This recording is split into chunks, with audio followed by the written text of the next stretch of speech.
Otro lujo. ¿Hace cuántos años conocen a Simon Rogers? Leyéndolo. 4 años, ¿no? Que lo venimos siguiendo más. Así que bueno, Simon, vamos a hacer una breve descripción. Él ahora es un periodista de datos en Twitter, ¿sí? Él creó el Guardian Data Blog, que fue una de nuestras primeras inspiraciones para hacer nuestro blog, que bueno, no llega a esa altura, pero hace su esfuerzo, y trabaja actualmente en Twitter en San Francisco como el primer editor de datos en la red social. En The Guardian ha participado activamente en el proyecto de crowdsourcing de 450.000 gastos de los ministros parlamentarios. Si alguno de ustedes es colaborador de VozData, se va a dar cuenta que también nos inspiramos en el trabajo de The Guardian cuando lanzamos los gastos del Senado de Argentina. Y guardábamos, digamos, la información de ellos para el día que pudiéramos hacerlo acá, y ahora es realidad con esta herramienta en la Nación. Y también trabajó en la organización de los registros de la guerra de Afganistán e Irak con Wikileaks. Fue parte clave del equipo que investigó las causas de los disturbios de Inglaterra en 2011. En ese año, en 2011, Simon fue nombrado el mejor periodista digital del Reino Unido por el Instituto de Internet de Oxford, de la Universidad de Oxford, y ganó el premio X-City Inaugural de la City University. En 2012, Simon recibió el premio de la Sociedad Real de Estadística de la Excelencia, Estadística en el Periodismo, en la categoría online. Thank you so much for having me. I apologize for my lack of Spanish already. It's a real privilege to be here just because Mommy and Flor and the whole team at La Nación do such amazing work. You should be incredibly proud that you have them here in Argentina because they're really changing the world of data journalism with such a small team. It's so impressive. So I'm very, very honored to be here. Thank you guys for bringing me here. So I'm going to talk a bit about, I have this weird career that one thing I've learned is that no career is normal, and mine is very, very strange and peculiar. And I've also learned a couple of other things, one of which is, to kind of riff a bit off what Steve said, is that the best jobs to have in the newsroom are the ones that nobody else wants to do, but you are the best person to do, and they have to be done. And it's always been that case around numbers and data, because journalists as a whole are kind of scared of maths and scared of numbers, and traditionally kind of believe numbers in a way that they would just not replicate in any other kind of reporting, you know. So I'm going to talk a bit about what I do and what I've done, and how I see data journalism, and also how we tell stories with Twitter data now that I work there. So first thing to talk about is a bit about what I see as data journalism, and certainly and how do you get started, how I got started.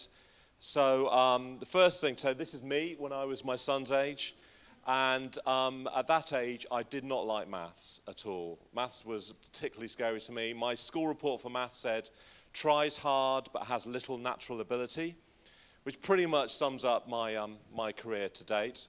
And certainly I always knew I wanted to be a reporter, I knew I wanted to be a journalist, but I always assumed that I would be telling those stories with words, that my output would be pieces and that people would like, and that would be what I would do. So the idea that I would be telling stories with numbers and with visuals would have been completely bizarre to me at any point, probably before about 6 or 7 years ago.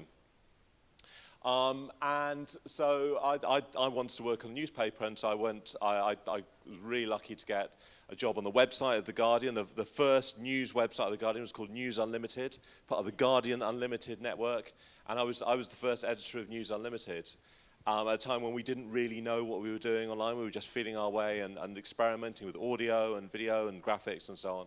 And then I was lucky enough to get a job on the newspaper, and when that happened, this was considered the way to go. You wanted to go from the web onto the newspaper because the newspaper was the center of gravity. The news desk of the paper was where every journalist wanted to be, and I was lucky enough to get a job as a news editor on the paper on September the 10th, 2001. That was my first day in the office. And the next day, when everything went mad and the world changed, everybody was out at lunch except for me. I was the only person who used desk for about 5 minutes. There was a real danger of me being in charge for those 5 minutes. So luckily, people came back who had real responsibility. But after that, they needed somebody who wanted to work with the graphics team because what traditionally happened, certainly in the UK, was that graphics were seen as kind of pictures to go on a page. They weren't seen as something that deserved editorial support. They were seen as, oh yeah, we'll give that to a graphics editor so we can get graphics there. That'll fill those 3 columns there at the bottom of the page. And it was obviously when you had something like 9/11, you had operations suddenly starting in Afghanistan and the world changing. There was obviously you needed an editor to help the graphics team and to work out what could be a good story and to treat them as an editorial product, which they are. And so I was lucky enough to kind of get this job working with this amazing kind of graphics team. And one of the things we started doing was collecting data. And the reason I started collecting data is because if you're a journalist, you're looking for carbon emissions data, say, for the first time. It's a complete pain. Or looking for GDP figures. Certainly in the UK, GDP is published in like 10 different forms. What's the right one? So once you've done that work, you tend to keep it. So I found myself kind of keeping all these data sets. And after a while, I had hundreds of these things just sitting on my computer, and we thought, why don't we just publish them, put them out there, and maybe some developers would take them and do stuff with them. It might just be useful for somebody else. So the data blog, I guess, was started not as so much a blog about data, but as a way of publishing data and curating it and making it available for people. And it was seen as something I could do part-time. I had to lie and pretend that I could do both my existing job and the data blog at the same time, which kind of wasn't entirely true. But we did this thing, and it became bigger and bigger. And one of the reasons that I think it became bigger was that there's been this kind of breakdown in trust between the world and journalists. People don't necessarily trust what they're reading. And if you can provide the data and provide the facts behind what you're doing, it makes that story transparent. It makes it obvious that you're telling the truth, or as you see it, the truth. And that is really valuable. And I think also there's this kind of place that we are now where basically you've got a ton of data out there, over here say, and that data is published by statisticians who are by and large terrible at explaining it and really don't have the motivation to explain it. That you do over here, you're the journalist who has a motivation and a job description which entails making things clearer for people. So if you can be the bridge between the data over here and all the people that want to understand it, then that's an incredible job to have. So that's what I guess we try to do, and now I've gone to work at Twitter, and at Twitter you can follow, most of what we do is by following at Twitter Data. I'm going to show a few little bits now to kind of explain a little bit about it. So partly I guess it's every day what I try and do is we try and tell stories around Twitter Data, and that could be looking at something like Ferguson there, and I'm looking at how people use Twitter around it, or these are tweets mentioning the words, the hashtag Ice Bucket Challenge. So it goes from one end of the spectrum to another. And you say, I'm going to let this play out because it's slightly depressing, but also really interesting. So it starts off, Ice Bucket Challenge America, and then wait and see how it quickly goes around the world. This is just 1 week, by the way, 1 week of worth of tweets. So there you go, and then Argentina lighting up, and then look, even places where people barely tweet. Look, it's I'm going to talk a bit more about these maps in a little bit, but so, and often a lot of what we do is using either free tools or working with developers, or even producing things like this, which are actually probably tell you more about America than most maps. This is a map of the most mentioned Video of the Year nominees around the VMA Awards. And you can see that the Deep South is all Beyonce, the Midwest is Miley Cyrus, and the West Coast is Happy. So I think that kind of tells quite a lot about America in one go. But also deal with things like, I've written analysis of things like the Boston bombing and how people use Twitter around the Boston bombing, or things like this, which are just static visualizations, which is a virtual hockey bracket. Look at who might win if tweets and mentions were wins of games, which of course they're not. And then things like, I look also at what works on Twitter and what doesn't work on Twitter. So for instance, if you add a picture or a video to your tweet, you get many more retweets. So I'll often look at this kind of stuff and look at how people can use Twitter a bit better. And if you want to see a lot of what we do, you should check out interactive.twitter.com. There's a lot of stuff there of my work with the interactive team there who are just amazing.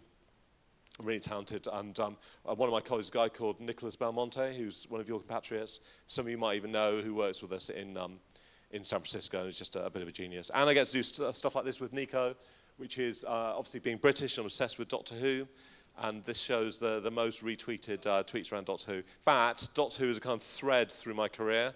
When I was at The Guardian, one Friday afternoon on Data Blog, we published a list of the 100 of 50 Doctor Who villains of all time. And within an hour, we'd had 200 additions and corrections from our readers. The lesson of which is don't muck around with science fiction fans. So, and then I've done some other stuff too. So I don't just work on Twitter data. I've done this book called Facts Are Sacred, which I think you can't really get on Amazon anymore, but the iPad edition's pretty good. It's got videos and stuff. And it's about time data journalism and so on. And I've also been lucky enough to work on these two books, shortly to be a third one, which are infographic books for children. And when I was approached to do this, it was just kind of, well, it's a bit of work, it'll be easy to do. But actually, I'm really glad I did this because I have two children, one's 10 and one's 6, and my 6-year-old's shortly to be 7. And my 6-year-old is obsessed with facts, with knowing about the world. And I think partly that's because the world can be this really grey, mysterious place that there's no certainties out there. And actually, there are some certainties like how fast can a crocodile swim, or how big is a whale's brain, or how many teeth does a rhinoceros have. And that's what these books are basically full of facts. And they're with these amazing illustrators, a guy called Nicholas Bleckman, who works in New York Times and is based in New York, and Peter Grundy, who's been around since the 70s doing this kind of style of infographics. And we have there's another one coming out in April, which is the illustrations done by Jennifer Daniel in the New York Times, and that's about space, which is just I'm really looking forward to this one. It's just going to be great. And I think what I like about this is that children, and like adults too, remember things because they're visual. You remember things visually in a way you never remember. It's just somebody tells you a piece of data, but you show it, and suddenly it becomes real. That show, not tell thing is really important, and this become a weird thread of what I do, that actually often what I do is doesn't produce words at all. Often it will produce a graphic or a visual, and that'll be much more effective than anything could write down. And I get to work on other things too. This is something I did with Mariana Santos, who is our internet connections fan, isn't it? Who maybe some of you have seen and works at Fusion now and is also at Stanford, and we do these kind of animations together. And what Mariana's great at is I'll produce like a load of data about something, and she'll take it and make it visual, make it exciting, make it entertaining. Making data entertaining data journalism shouldn't be about having your medicine and feeling like you've done something worthy today. It should be entertaining and fun and interesting, right? Because it's telling you stuff about the world, and the world is essentially an interesting place. So Mariana's great at this stuff, and we do these things every so often, and we're trying to kind of do it much more now. She's still in California. So how do we get to this place now where somebody like me who's terrible at maths can be dealing with data? And I think obviously there's some obvious stuff, as Steve pointed out, data is everywhere now. And partly that's because governments have willingly and unwillingly been forced to kind of open up their data vaults and make this stuff available. And you've got data.gov. There was Obama's first administrative act was to sign that. Wasn't that, Alex, am I right in thinking? That was the first thing he did? It's kind of one of the first. Yeah, okay. So, and data.gov.uk, which is an incredible resource full of thousands of data sets. But having open data doesn't automatically mean that a government's open. I think Bahrain has an open data site. That doesn't automatically mean Bahrain is an open, transparent government. But at the same time, other people providing data and curating data and putting it out there. So at the same time as that means that suddenly we've got this data journalism everywhere, and you don't have to look too far. You've got amazing data journalism here with Venation, but you've also around the world, and there are news sites, things like 538 and The Upshot, so which produces stuff every day. And I think what we have is kind of, I'm not going to talk for ages about what I think about new data journalism sites, but I think what we have is as Alex said, is a data of a ton of stuff out there without too much context, and numbers on their own without context are just numbers. And what we have this incredible opportunity to do is to provide that context and help tell their stories.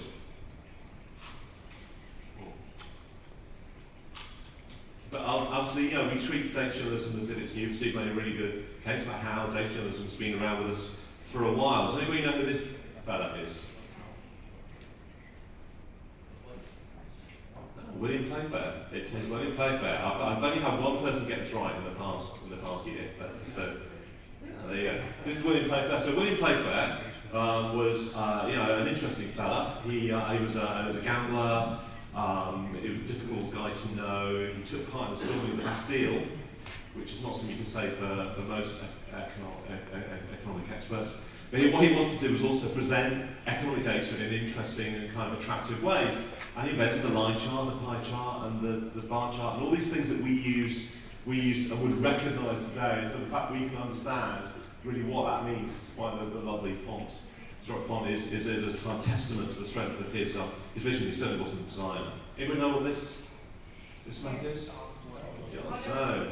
So for anybody who didn't know John Snow was basically a doctor.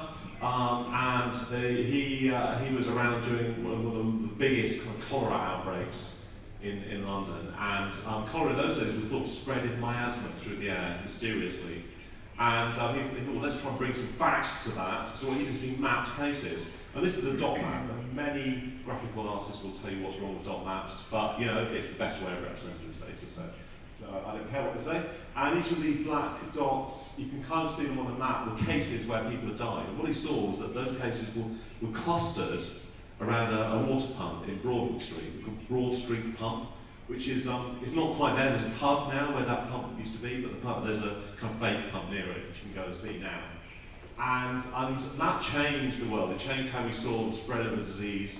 It changed it showed how important visualization could be, because if he had just written that down, it wouldn't have had the effect that this map showed instantly what was happening.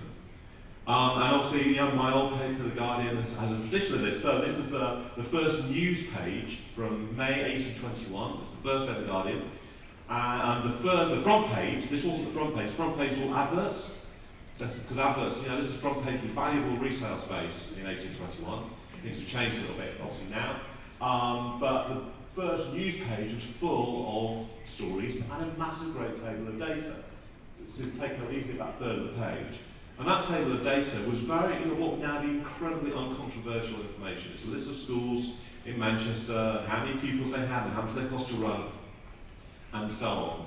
And but the reason this was published was because it hadn't been provided officially. It was leaked information, because the official data was very partial. This was 60 years before education became compulsory. A lot of children learned to read and write in Sunday school because their parents couldn't afford them not to work during the week. So education becoming compulsory was a big debate about would it kill the economy, because all these children wouldn't be able to send them up chimneys anymore, essentially. And so it was leaked to the Guardian by somebody known to the editor. It was initials only published in the paper. This was his motivation for leaking it. And at all times, such information contains is valuable because without knowing the best opinions which can be formed of the condition and future progress of society must be necessarily incorrect. But we're trying to take that to mean, essentially, if we don't know what's going on in the world, how can things get any better?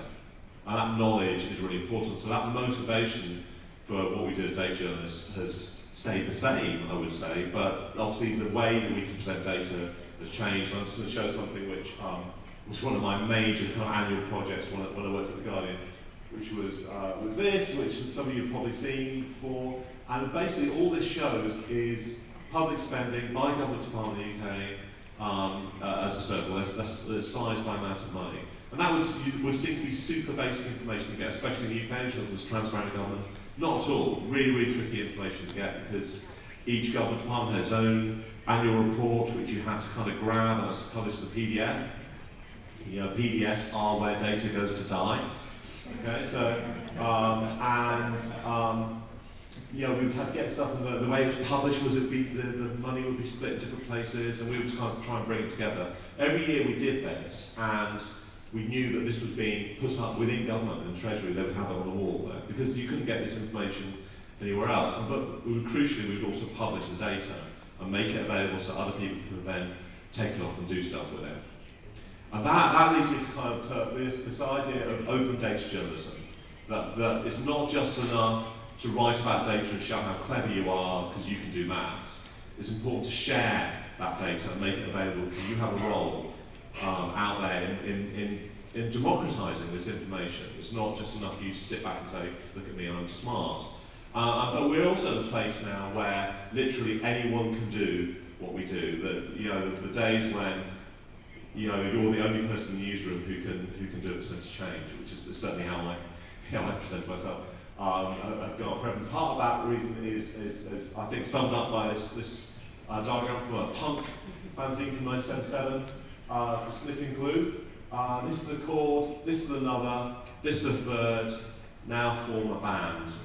So if you substitute chords for tools, and we're kind of where we are now, where actually the kind of visualizations we do have changed from just being stuff like this, to be able to produce things like this, which I made with CartoDB a couple of months ago. It took me about an hour to make. It shows the spread of train stations in London. The blue dots are train stations and the red dots are tube stations historically over time.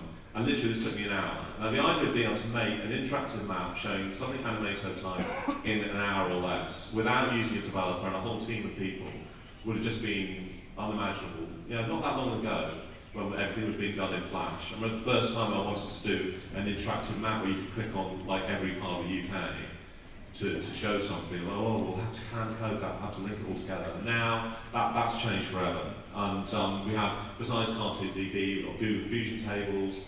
There are loads of the Google mapping engine is pretty good. There are loads of kind of things out there which are not expensive, and that barrier to entry has just kind of disappeared. So make it open to me is really, really important. So this is something we did. Still one of my favourite pieces of work. A guy called Michael Robinson designed this. It's a map of the world's chocolate trade, and it's made out of chocolate, which is that's really the best thing about it. And it just shows, you know, the things. But what we would do is, when we did something like that, we would then publish the data behind it. And I think the motivation for publishing data behind it is that as a journalist in the past, you could kind of, you know, stand in your ivory tower and throw out words and things to the world, which would be gratefully received. But now that relationship has disappeared forever now. You can't do it anymore. It's much more now a two-way involvement, that you put things out there, sure, but you get information back, and what you get back makes what you do stronger. So we would publish data behind all our stories as, you know, we'd actually use Google spreadsheets. Part of the reason we use Google spreadsheets is because I couldn't get a developer to build a proper database. But actually it worked out a lot better for us because instead of us having to maintain it, Google did. And, you know, there's an API and it's very easy to share around. To be honest, I don't really care how to publish as long as it's out there and easily accessible. So this is, for instance, this is during the Olympics. Olympics are really interesting because, you know, it's a global event. You can see what's happening in front of you, but the data is something incredibly expensive. You've got to buy it from the IOC. So even though you can see this thing, the data is kind of hidden behind a paywall. So we would scrape the Press Association feed that came in every day, and then to have all the results of every single athlete of every single event, and we put them online. And maybe only 50 people downloaded that, tops. I don't really care, it's the principle, it's having it there so that maybe one of those 50 people would have done something amazing with it. And that's the motivation for me. It's selfish as much as anything. It's about getting better stories because of what you do. We're not the only people to do it. Obviously, Texas Tribune gets 60% of its page traffic from data and stuff now. And that's by because they make this data available. There's stuff that's very kind of local and meaningful to people. Nacion obviously has this amazing role in being probably the best data provider in Argentina, I'm going to say. It's probably better than the government, certainly. And they're not alone in that. So, and that kind of leads me on to another kind of data which I think is really important. As journalists, we've kind of been complicit in keeping from people, which is election data. Elections are, you know, the very stuff of democracy is the election results. You know, we see this stuff happening in front of us. Yet it's kind of hidden behind a paywall that we pay large amounts of money for. So back at the Guardian, this is our election feed that will come in, and we get every warn. These live results would come in. And traditionally, as journalists, we would keep that stuff to ourselves. We would publish a map, which is not really open data. And so what we started to do was we would publish full election data at a very kind of local level as soon as the results were out, as soon as we could kind of scrape them off the system. And we kind of did it until somebody told us not to. Nobody ever told us not to. So we carried on doing it. And, you know, and it became so that we were the only place where you could get that data, which is insane. And we're not alone in that. I know there's been amazing stuff for hackers in Buenos Aires around elections. This is something that Regards Citoyen did around the last French presidential election, where they were based inside the Ministry of the Interior, and they saw kind of civil servants running around with bits of paper. And they grabbed those bits of paper. What's this? This is kind of interesting. And it showed turnout rates in different parts of France at different hours of the day. So you could see how different parts of the country were voting, and then you start thinking, well, that's interesting because that part of the country is a stronghold for Holland or whoever.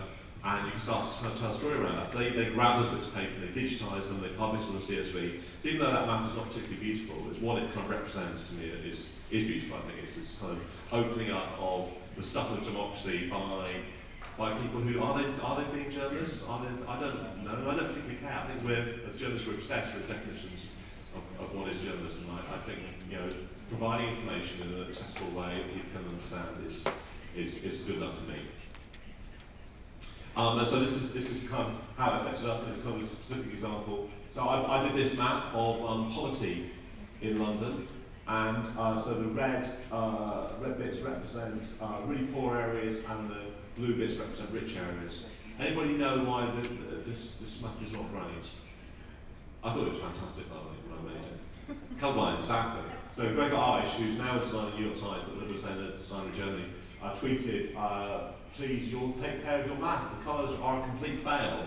To which my first kind of instant reaction was, piss off. And then I thought, well, I started tweeting about, what would you do? In a kind of slightly snarky way. And we ended up having this 2 or 3 hour conversation about map colours, where loads of people got involved, and we ended up producing something which was not colourblind, was colourblind, say, it was actually better than something we could use all the time. So I went from thinking, oh God, what a pain, readers being a pain, actually it was making our work better, and I think it's so easy to kind of shut yourself off in your tower and not kind of engage with the world. But to make what you do better is really important. How many for time, by the way? Perfect. Perfect, thank you. Yes. So sweet. So that leads on to kind of the idea of crowdsourcing and involving the community in what you do. This seems like a natural thing to do, right? That, as journalists, you have these communities out there. What if we can get them to help us tell stories? And we've had some experience in doing that. My first kind of experience doing that was really around, first and second experience was really around WikiLeaks, where WikiLeaks was the first big story for the data blog, where basically one of the investigations team came up and said, oh, you're quite good with spreadsheets, aren't you?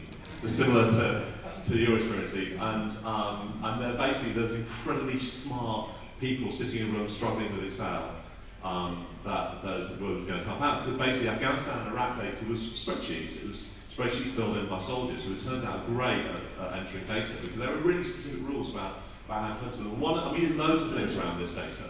We did incredible interactives that were really detailed and led people through the story. But one of the most successful things we did was with this, which was using, I'm just going to go back and do it, was using Google Fusion tables, free mapping tool, to just map every incident where at least one person died. There are about 56,000 of those. And now statisticians again will tell you why you should never do dot maps, to which I just ignore those points, because I think actually sometimes it tells that story better than anything else. And this thing was incredibly successful. I think it was successful because it made that data real for people and it allowed people to explore it for themselves. So help them to understand the story. And there's a lot of dots on that map, and you can go and look in, you can see roads where there are obviously lots of IEDs, part of the roads, and that tells a story of itself. And that actually helped journalists find it, and they started to think, well, actually we should investigate why that highway is so bad. And so that thing of helping, being a tip-off point, or this helping people start. And we have tried other crowdsourcing too, so MP's expenses, obviously the classic kind of Guardian crowdsourcing exercise. This came out of again, a kind of a lack of resources thing, really, in the sense that we knew these 450,000 documents were coming down the track. We knew we had like a day to do something about it, and we just knew that we couldn't go through that many documents on our own. So we involved our community. Let's start with a guy called Simon Willison, who's now also in San Francisco. He set up a company called Lanyon, which is kind of an event company which is now being sold to Eventbrite. So he's a super smart guy, and he basically, it was all his kind of making this happen. And the idea was that we would ask people to help us, tell us if there was a story, firstly, is this interesting?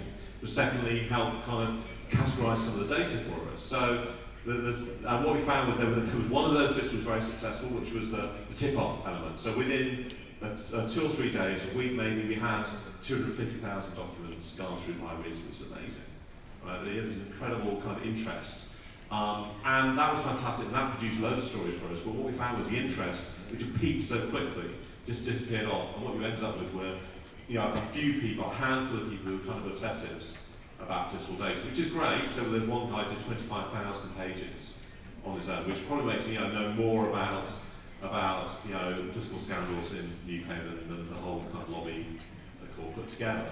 But you can't rely just on those few people, it felt to me, and we never finished that first round because it was just too many documents.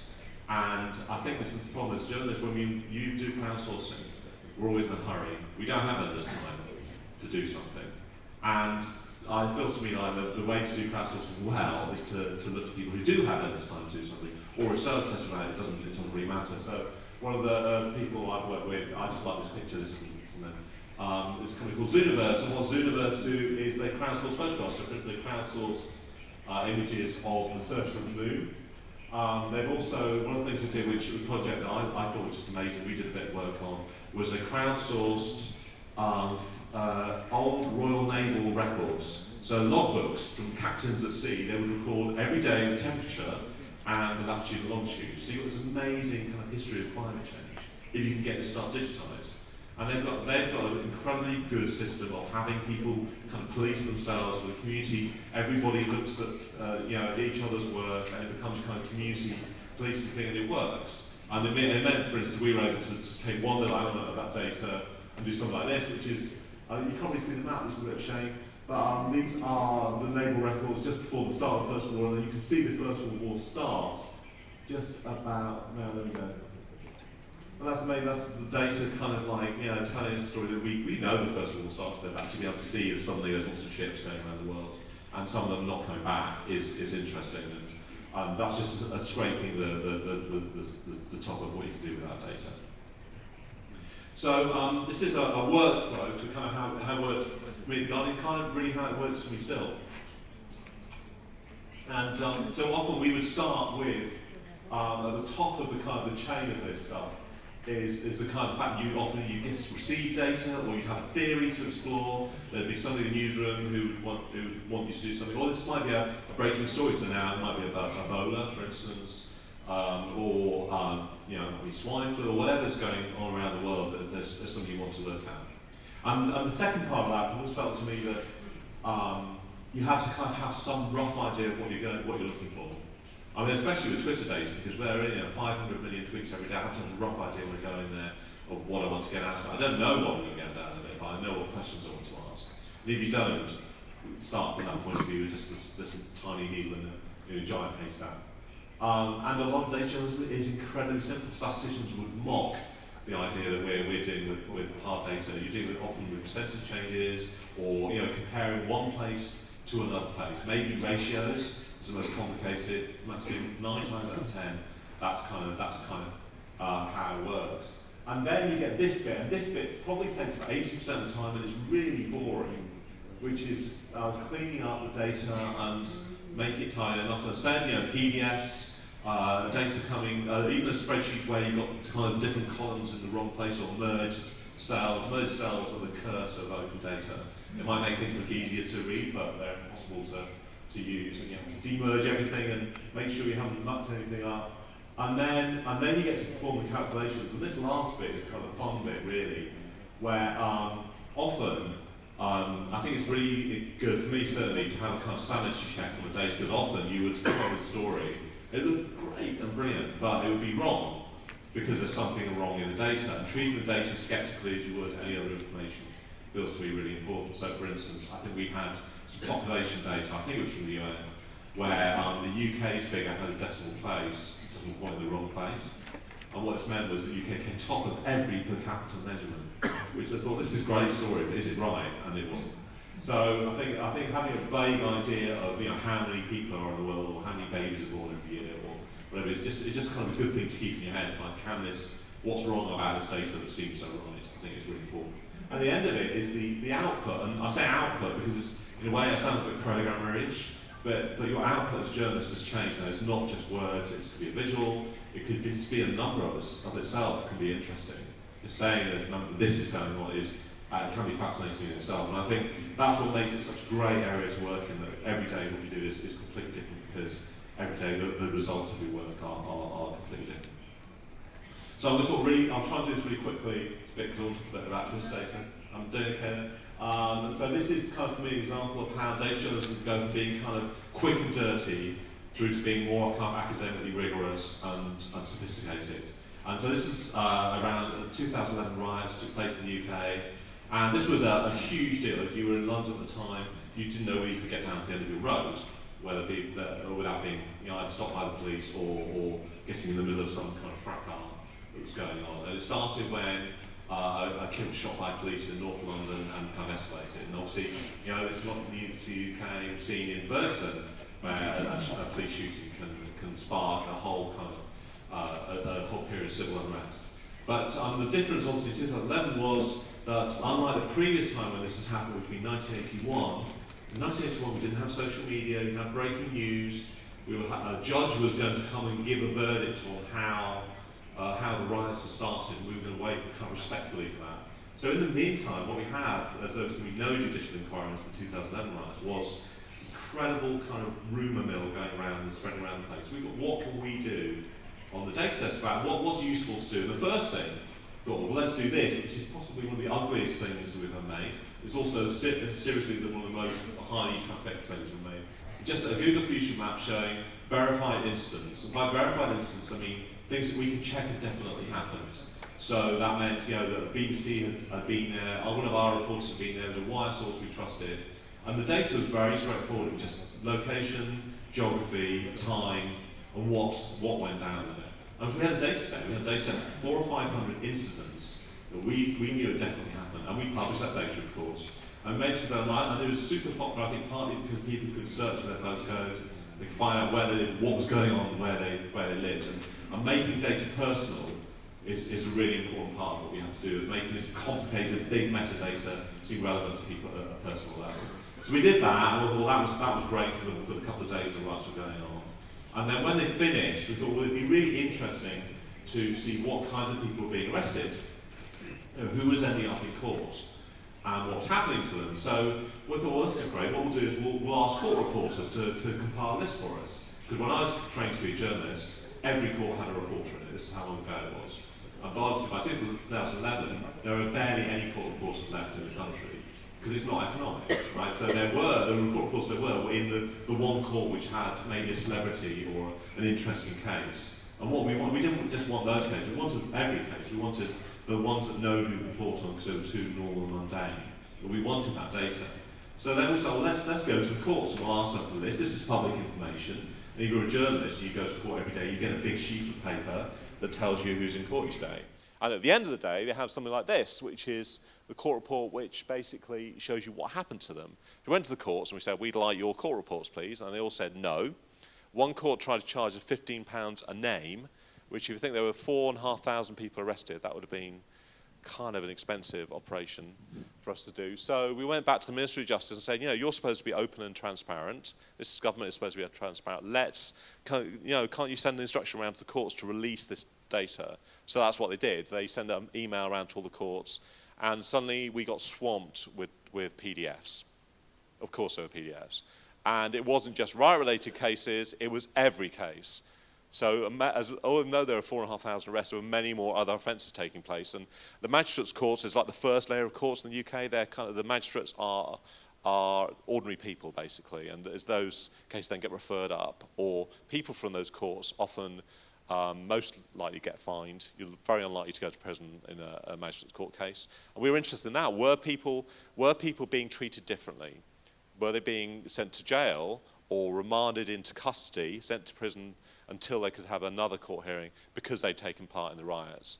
And that's what we wanted to look at. And because anecdotally we'd heard that people were being jailed for stealing a packet of biscuits, a packet of cookies, or chewing gum, whatever, because they'd taken part in the riots. So this data is great once we got it digitized. And by saying digitized, I'd like to say we used document cloud or something, but actually we used interns. We did pay them, but we had to do that because the data was we had to know exactly these were definitely riot-related cases and they'd taken place at the right time and so on. So we have these cases here, and the great data, the thing about this data is it has address, age, has where people were arrested, what they're arrested for, the actual offence, and what happened to them at the end of the day. And crucially, they have like a unique identifier, so we'd avoid getting the same person twice. And so this was the week after the riots. The riots were on Monday and Tuesday and Wednesday. This was the following Monday, we started compiling stuff. My news editor, who's now Washington correspondent, a guy called Dan Roberts, came and said, so could we have like, do you think we could do a story at the end of the week? He said, yeah, I think so. So we probably need like, what, about 1,000 records for that, do you think? So I said, okay. And so basically Friday night, this is Friday night's paper, at 7 p.m., we got up to 1,000 records. Literally on 7:30 is the deadline for getting the first edition of the paper out. So we just scraped in, and thanks to some nifty work by Coronary Correspondent, we were able to show things, for instance, such as that people were getting 80% more severe sentences because of this. And we also could look at other stuff too, one of which was this. So this came out of the fact that David Cameron, who's Prime Minister, still Prime Minister, said the riots have nothing to do with poverty. I thought it was an interesting thing to say when you don't really have any evidence or data yet. But we did have data. Firstly, we had where the riots took place, which were those white dots.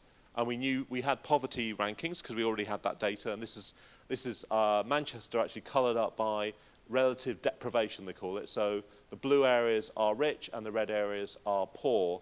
And the red dots, which seemed like a good idea at the time because I didn't know where they were going to land, are where people who were arrested lived. Anybody knows a pattern about where the red dots are? There's a reason why you can't see them very well on this map, because they're all in red areas, right, which are the poorest parts of the country. And what we found was that 66% of people who were arrested came from the 10% poorest parts of the country. And interestingly, that matched up almost exactly to a couple of percentage points with the official Ministry of Justice figures when they came out, like maybe a month or two later.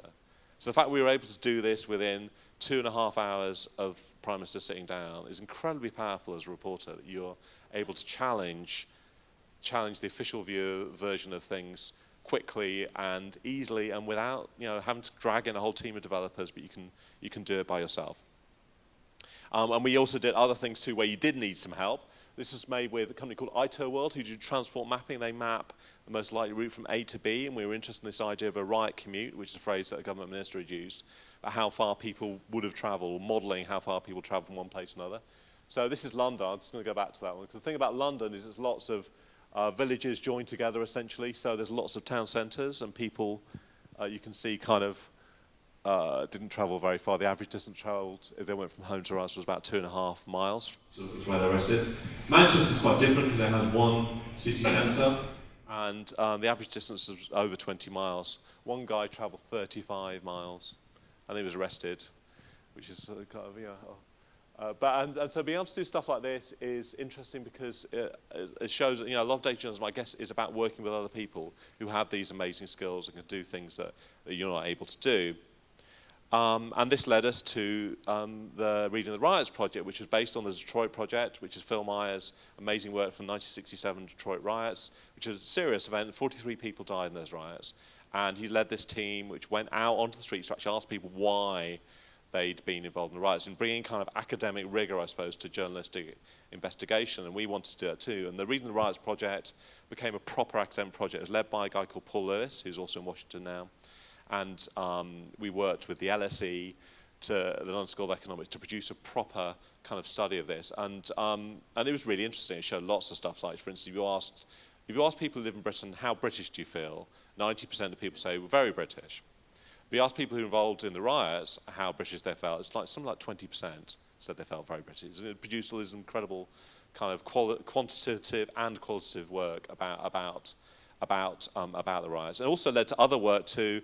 For instance, one of the things we did was we went to Twitter, which is, I see how it's linking together now, went to Twitter, and they gave us 1.6 million riot-related tweets, just this whole corpus of work. And we could start to look at things, so for instance, the spread of hashtags over time, or whether hashtags had come before or after the events, because one of the things that politicians were accusing Twitter of was kind of sparking the riots, which it wasn't the case, because tweets are kind of reactive to events, they don't come before something's happened. And also we could look at stuff like this. So this is something built by a guy called Alistair Dan and designed by Mariana Santos, the brilliant Mariana, which shows the spread of rumours during during the riots. Now, I'm going to replay this one because the green dots are a rumour starting and the red dots are a rumour being countered. So Mark Twain famously said, a lie can be halfway around the world before the truth has got its boots on. And the great thing about social media is that's true, that's still true, but the truth can catch up even faster. So you can see with this particular one, this is the rumour that London Eye was on fire. London Eye is made out of steel, people, but anyway, and you can see how quickly it's kind of squashed by the crowd. And there's other rumours on this. It's worth investigating. This is interactive. It's still out there.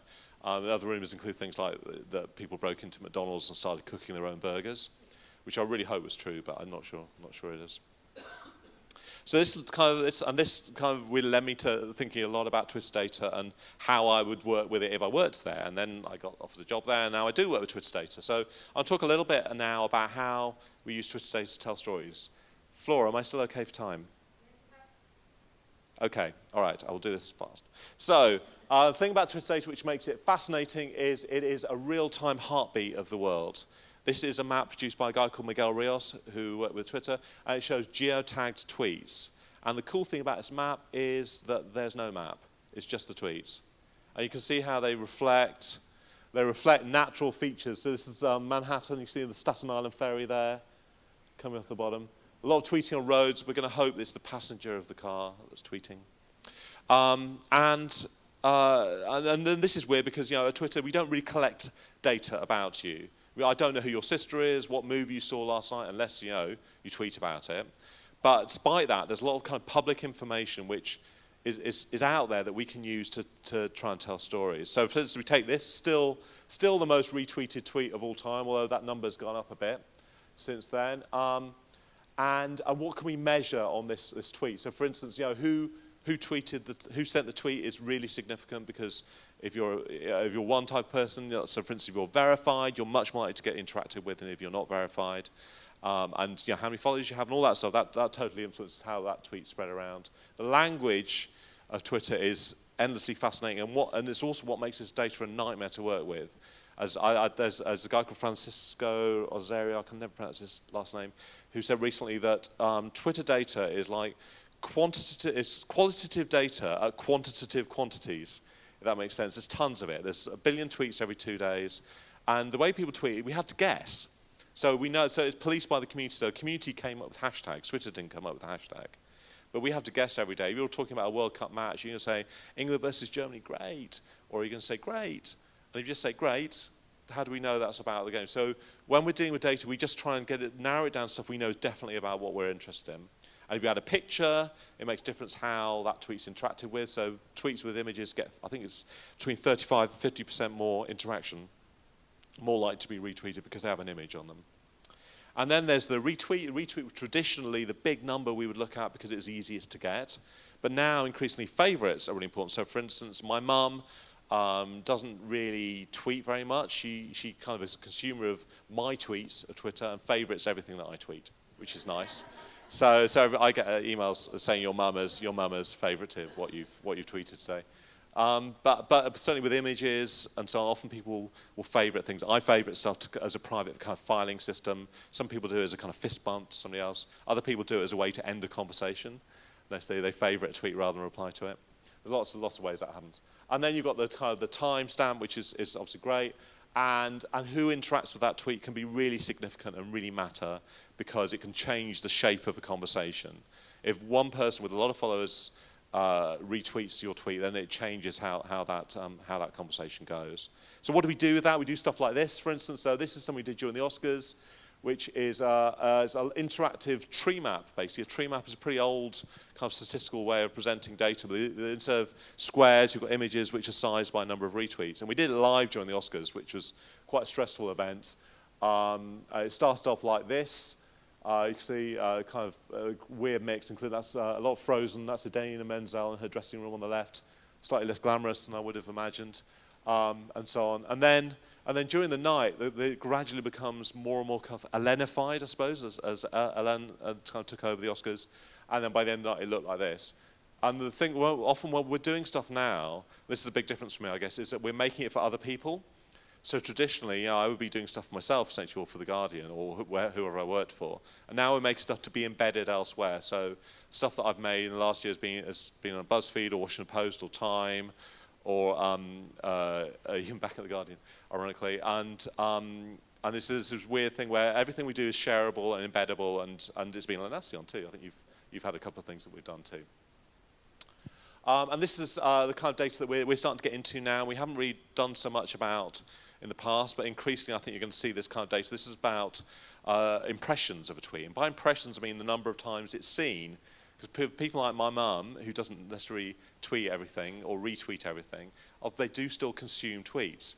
And so this, for instance, is the Ellen tweet. So the first few hours, it was retweeted 2.4 million times, but it was seen 33 million times. And what that means is it's not just that it's buried somewhere in your timeline. It means it's actually gone past your eyes, or it's been embedded on a news site, or maybe it's been embedded on the BBC or CNN or HuffPo or whatever. And that reach of a tweet is increasing, I think the kind of data you're going to see coming out of us, because it shows how people consume tweets in different ways. I don't interact with every tweet I see, but I do see them, and that's something I think is significant and interesting. So I'm going to talk a bit about geography, because it's an interesting factor. Only a fraction of all tweets are geotagged, because we don't force you to do it. But at the same time, it can still tell you some interesting stories. So for instance, it will tell you a story about this woman. We all know who she is, and she released an album at midnight, and it was released online. And what's amazing, you can see it happening via tweets. So these are geotagged tweets. This is regular Beyonce chatter, by the way. And there you go, that's the album being released in New York, and you can see it in London, and weirdly, Istanbul, and Buenos Aires there. So you can see how people kind of react instantly on Twitter, because it allows you to do that. And even like this is, so you can see when the album's released and how the map just changes. And it's not just stuff like that. So this is people talking about Ukraine over time. I really wish I'd used a slightly different color on these maps. Sorry about that. And you can see that most of the conversations obviously taking place in Europe and obviously Ukraine. And then but you can see when events changed, and suddenly the rest of the world in America kind of woke up to what was going on and started tweeting about it. And it's kind of, there you go. So you see the world kind of light up. So it feels to me like these are, at one level you say, oh, well, it just shows where people live. And it's true, they do just show where people live. But what interests me is that I figure they're like a kind of geographic spark line, and the peaks are those flashes of information. And they tell you other interesting stories too. These are people tweeting the phrase, bring back our girls. Remember this story? And it was presented in the media as a story that happened in the West, that the hashtag came out of the East Coast. But actually, if you look at the hashtag, it started in Africa and then spread around the world. So it was a local event that became global. And this is again made with CartoDB. And I think I'm doing a training this afternoon. I'll show people how to use Carto to make this kind of stuff. Something anybody could do. And you see it, football games are particularly apparent there. Let's see what happens when a goal's scored. Yeah, and it's that kind of instant gut reaction to tweet something, which is fascinating to me, and why people do that. And you can use that. So, for instance, Data Miner, which is a great product, which is worth trying out if you can, uses geographic signals and textual signals to predict where news stories are going to happen, which is amazing. You can now predict where something's happening because people tweet about it first. We saw that with some story like Ferguson, where there was a guy literally outside, across the road from where Mike Brown was shot. And language, of course, is another side of that. And so what I'm interested in is trying to bring that geography together, language. 5 minutes? Okay. So, for instance, is this video working? Oh, YouTube is so slow here. So this is an interactive we did around New Year's. People wishing Happy New Year in different time zones around the world as the clock hits midnight. And you can see how, and it's not always where you expect, which is interesting. I think trying to pull abstract data together with real things that people can understand is really interesting to me. This was something else that Nico Belmonte did, where we're looking at the use of the words Philippines and help or assist over time. And you can see people tweeting they want to help or do something. And that to me is, I think, what I'm trying to do now is trying to do stuff which isn't just abstract, but is trying to bring together Twitter data with actual facts. But you can see this is people tweeting the words sunrise. And that black bar going across is the sun actually rising. And this is sunrise in, it's about 100 languages we use to look at this. And you can see what happens when it hits state. I love that kind of instant reaction. And so often now what we're trying to do is trying to kind of bring this stuff to life. It was past that. So, we like to think we're all individuals and we tweet differently, but it turns out there are kind of collective moments for us, which are not necessarily what you might expect. These people tweeted the word hungover. I'm going to say that's Thanksgiving, and that's New Year on the left, and that's probably St. Patrick's Day. And maybe that's Cinco de Mayo, Maybe, I don't know. I'm going to say that. But it happens, it's not just that, it happens in all sorts of phrases. So tweeting the word late for work. You can't expect it. You can't expect it in January, right? But it's something like July. I don't know what's going on in the summer. People just had enough by the middle of the year. Also, between the words, they're feeling sad. You kind of start off the year all optimistic, and then it's a bit. I know. Sorry to leave on a downer there. But people use this stuff for actual stories. So this is something courts did around Zarnev, also the Boston bombings, and looked at. They had all this data around the way that this Twitter account worked. But the thing they picked out was the fact that he was tweeting between midnight and 4 a.m. every night, which just he didn't sleep. And that told the story about his kind of personality and this kind of person that he was. So really quickly about connections.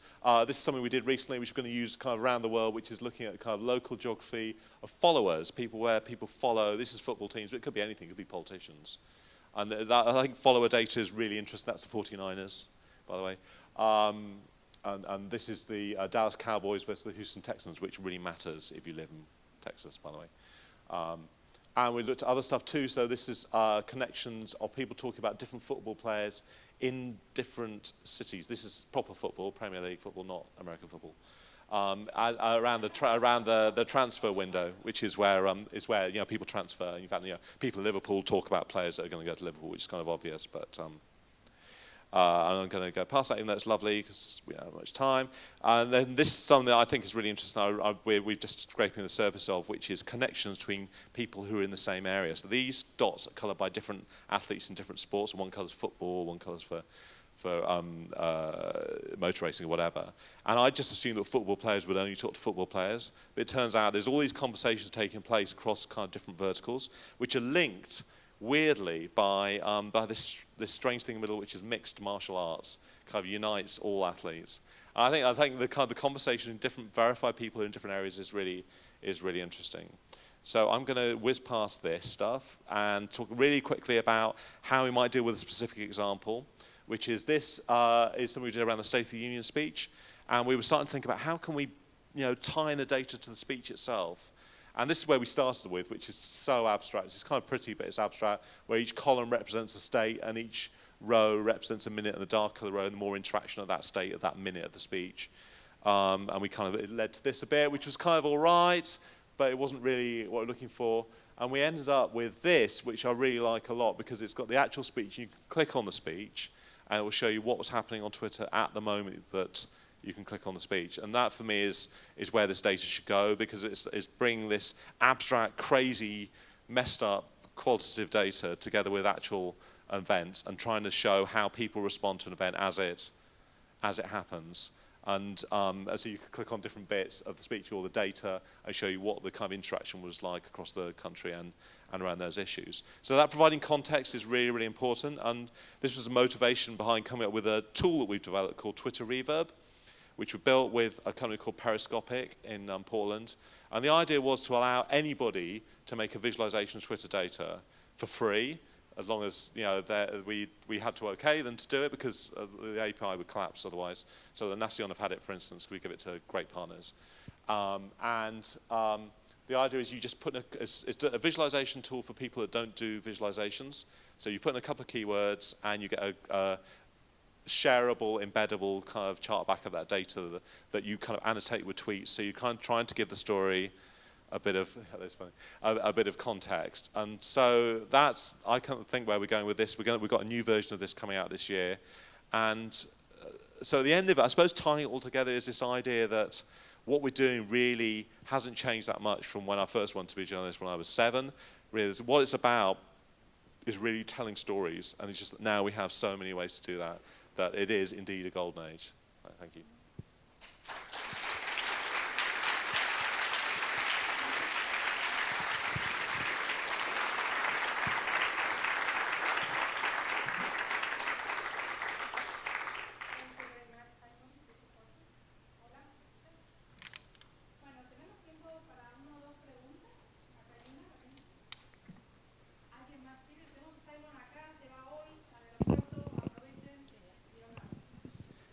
Hi, Simon. I'm Mara.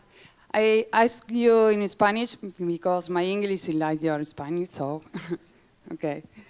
I like Twitter because es abierto y colaborativo. Creo que eso fue el concepto más importante para que ahora podamos ver estas visualizaciones de data, ¿no? Ahora la pregunta es la siguiente. Creo que hay un desafío muy grande para los periodistas. ¿Por qué? Porque hay proveedores para tener acceso a Open Data y colaboración necesitamos tecnología abierta, APIs abiertas. Hay proveedores como Twitter, por ejemplo, que el acceso público a esa información es muy cerrada, o tenemos buscadores como Google, que actualmente es bastante subjetivo porque tenemos muchísimas publicidades antes de llegar a esa información. Entonces, una de las preguntas es, ¿cómo hacemos para capturar la información de valor cuando estamos bastante ciegos o inaccesibles a esa información pública? Y por último, actualmente en los mapas que mostrabas, hay muchísimos países o continentes como África que no había ninguna luz justamente por el acceso a la tecnología que hay ahí. Por lo cual, lo que vemos acá es, dentro de todo, el 35% de la población mundial que sí puede entrar a Internet. ¿Qué pasa con esa objetividad y poder ver toda la otra parte como desafío de la información y del análisis que no podemos acceder? Gracias. Those are really good questions. So those questioning about access to Twitter data, how difficult that is, and its kind of geographic spread. And it's true, you know, it is a challenge that, you know, not everybody in the world tweets yet. Yeah, that is. But you know, so all we can do is we can show a sample. That's all we can do because we're just as limited in representing that data. We can show, you know, a sample of it. I think getting hold of it is not always been super easy. I think maybe in the past we've assumed that, you know, every newsroom could handle the API or handle the fire hose, but people can't. You don't want the fire hose. You don't want 500 million tweets. What you want are the tweets around. You want the tweets around what you're interested in. And so there's two things. I guess to say, you know, anybody can use the API, but to use it and get everything, you've kind of got to have some skills for sure. And there are people you can go to. If you're in a newsroom and you have a budget, you can go to people you can get that data. Like you can go to GNIP or DataSift or any of those places and get it. That's part of the reason we came up with Reverb, was to have something for newsrooms who don't have those resources, who haven't got a team of developers who can interrogate the API to try and open up and try and make it more visible. So I don't want to tell you, I would hope that everybody would have access to this data, and we're trying, you know, we're certainly trying to make sure that as many people as possible get it. But I would say if you have complex work, the two ways are either go to a data supplier who may well give it to you as a journalist, you know, at a discount or free because they like the publicity, or work with academics who have access to the fire hose. Yeah, that's what we did at the Riots Project, and you have people there who are used to handling this huge amount of information and can actually help you tell stories better out of it. The next question.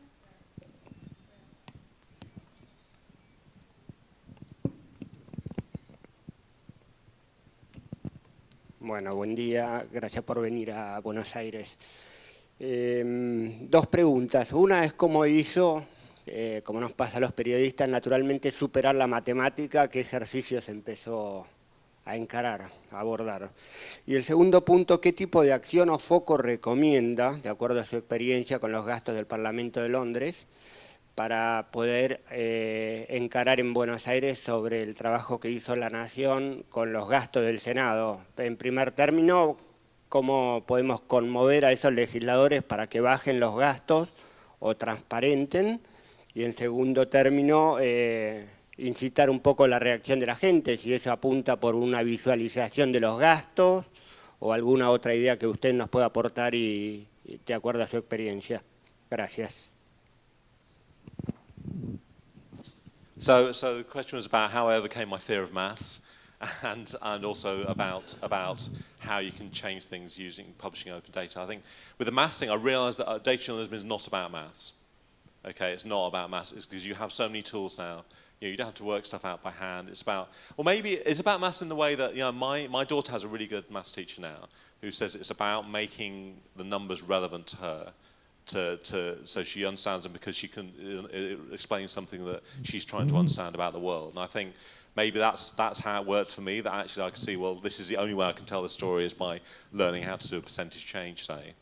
And then I had to learn how to do it. So it's necessary, it's forced on you, rather than thinking, oh, well, I don't have to worry about maths now, I'm a writer. And the other question is about MP's expenses and how you motivate change. It's really hard to say, and I would say, transparency of itself should be a big motivator of change, because by shining a light on something, suddenly you're making it public, and people get angry about stuff like, for instance, MPs spending thousands of dollars on personal effects or whatever. But I think you have to think, who is what you're doing, and this is a bigger question for all data journalists, who are you aiming your stuff at? Are you writing for your community of other data journalists because you want to impress them? Are you writing for your mum? Or are you writing for the world as a whole to make something more apparent? And to do that, are you going to be accessible and open and help produce visualizations that bring it to life and make it relevant for them, and take this big data, which is often abstract and huge and about tiny nuances of public spending or whatever, and making it apparent to you because, oh, this is how it affects you. This is why your taxes went up this year, is because they're spending X billion on this. I think that's really important. And that's your job as a journalist to do that. I can't tell you necessarily how to do that, but as a journalist, your job is to make information accessible and not to write for other journalists, but to write for the world, I would say.